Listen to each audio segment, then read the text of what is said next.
یا رسول اللہ توبہ کس طرح کریں تو اللہ معاف کرتا ہے؟ تو فرمایا رب بڑا مہربان ہے، بڑا ہی کریم ہے۔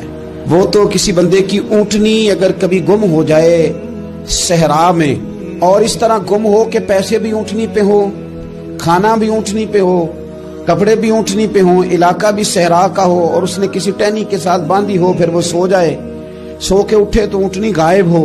اب وہ اتنا پریشان ہو کہ آگے پیچھے دائیں بائیں دیکھا تو پتہ چلا کہ اونٹنی تو غائب ہو گئی، نہ کھانا ہے، نہ پیسے ہیں، نہ کپڑے ہیں، نہ سواری ہے، علاقہ صحرا کا ہے، پیدل جا بھی نہیں سکتا۔ تو فرمایا جس طرح وہ بیٹھ کر موت کا انتظار کرنے لگتا ہے، اور وہ منتظر تھا کہ اب موت ہی آئے گی، اب کوئی اور سہارا نہیں۔ فرمایا اچانک اگر اونٹنی سامنے آ جائے تو اسے کتنی خوشی ہوگی؟ یا رسول اللہ اسے تو بڑی خوشی ہوگی۔ فرمایا جب رب کا بندہ توبہ کرتا ہے تو اللہ کو اس سے بھی بڑھ کر خوشی ہوتی ہے کہ بندہ توبہ کر گیا، اپنے گھر واپس آ گیا ہے، اس نے بات مان لی۔